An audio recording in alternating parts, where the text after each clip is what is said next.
ኢትዮጵያ ካላት ከፍተኛ የህዝብ ቁጥርና የተፈጥሮ ጸጋ አንፃር የመልማት አቅሟ ከፍተኛ እንደሆነ ይታመናል።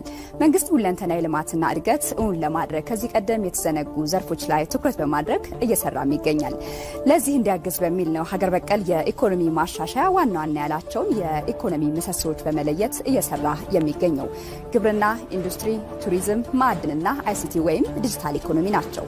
የግብርናውን ዘርፍ እንመልከት። ኢትዮጵያ በግብርናው ዘርፍ ሰፊ ምቹ እርሻ የሚሆን መሬት ካላቸው ሀገራት ተርታ ትመደባለች። በቁም እንስሳት ሀብትም በአፍሪካ ቀዳሚ መሆኗ ይታመናል። ነገር ግን ለእርሻ ከሚሆነው ተስማሚ መሬት እስካሁን ጥቅም ላይ የዋለው ሩብ ያህሉ ብቻ እንደሆነ ነው መረጃዎች የሚያሳዩት።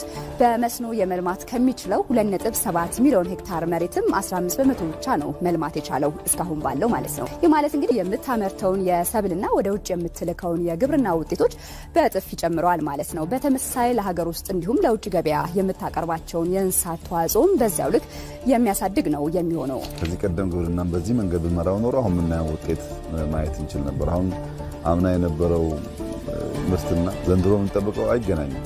ምርታማነት እያደገ ሲሄድ ገበያ ያረጋጋል፣ ገቢ ይጨምራል፣ ከውጭ የምናስገባቸው ምግቦች ይቀንሳል፣ ወደ ውጭ መላክ አቅማችን ያሳድጋል። ዘርፈ ብዙ ጠቀሜታ ነው ያለው። ኢትዮጵያ ትቀየራለች፣ ትበለጽጋለች። በሚቀጥሉት 10 ዓመታት አፍሪካ ላይ ያላት ቦታ ይስተካከላል ሲባል ዝም ብሎ ፍላጎት አይደለም፣ መሬት ላይ ያሉትን ስራዎች በማየት ጭምር። አሁን ደግሞ የኢንዱስትሪ ዘርፉን እንመልከት። እስካሁን ኢትዮጵያ በአጠቃላይ ከምታመነጨው ታዳሽ ኃይል 10 በመቶ ብቻ ለኢንዱስትሪ ተጠቅማለች። ኢንዱስትሪው ለጥቅል ሀገሪቱ ምርት ወይም ጂዲፒ ያለው አበርክቶ ከ7 እስከ 8 በመቶ ነው። ለኢንዱስትሪው ዘርፍ ዋነኛ አንቀሳቃሽ የሆነው ኃይል እንመልከት። ከታላቁ ህዳሴ ግድብና ከሌሎች ሃይድሮ ፓወር ምንጮች 45000 ሜጋዋት የማመንጨትም አቅም አላት። ይህም በሀገር ውስጥ ኢንዱስትሪዎችና ለጎረቤት ሀገራት ኃይል ለማቅረብ ያስችላታል። በሚሊዮን ለሚቆጠሩ ዜጎች የስራ ዕድል የሚፈጥር ነው የሚሆነው። ሌላው ኢትዮጵያ ካሏት ሀብት በከፍተኛ ሁኔታ የሚነሳው ቱሪዝም ነው። ኢትዮጵያ በዩኔስኮ የተመዘገቡ 18 የሚዳሰሱና የማይዳሰሱ ቅርሶችም አሏት። ቱሪስቶች ወደ ኢትዮጵያ ቢመጡ የሚጎበኟቸው ቅርሶች፣ አዋፋት፣ የዱር እንስሳት፣ ፏፏቴ፣ ተራራማ ስፍራዎችና ባህላዊ እሴቶች በአንድ ላይም ማግኘት የሚችሉባት ሀገር ናት። ነገር ግን ዘርፉ እስካሁን ለጥቅል የሀገሪቱ ኢኮኖሚ ያለው አበርክቶ ከ5 በመቶ የዘለለ አይደለም።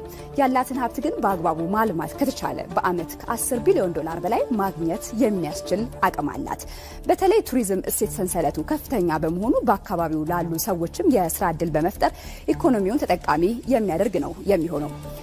ሌላኛው በኢትዮጵያ ተዘንግቶ የነበረው የማዕድን ዘርፍ ነው። ምንም እንኳን በርካታ የከበሩ ማዕድናት ቢኖሯትም ካሏት ማዕድናት ከ10 እስከ 15 በመቶ ብቻ ነው ተለይቶ የታወቀው ማለት ይቻላል። አሁንም በብዛት ጥሬ ማዕድን ብቻ ለውጭ ገበያ ታቀርባለች። ከ30 በላይ ባለም አቀፍ የሚፈለጉ ማዕድናትም አሏት። በተለይ እሴት የተጨመረባቸውን ማዕድናት ለውጭ ገበያ ማቅረብ ብትችል እንግዲህ ዘርፉን ማሳደግ ከመቻሉም በላይ የከፍተኛ የስራ ዕድል የሚፈጥር ነው። እንዲሁም ከፍተኛ የውጭ ምንዛሬ እንድታገኝበትም የሚያደርግ ነው።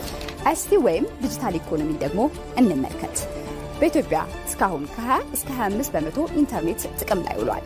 ወደ ዲጂታል በሚደረገው ሽግግር በማፋጠን በዓለም አቀፍ ደረጃ ተወዳዳሪነቷን የሚያሳድግ ነው። መንግስት ባለፉት ዓመታት 5ቱን የኢኮኖሚ ምሰሶች ላይ ትኩረት አድርጎ መስራቱ አንደኛው ሌላኛውን ዘርፍ እየደገፈ ተጨባጭ ለውጥ እያመጣ መሆኑን ጠቅላይ ሚኒስትር አብይ አህመድ በህዝብ ተወካዮች ምክር ቤት መግለጻቸውም የሚታወስ ነው።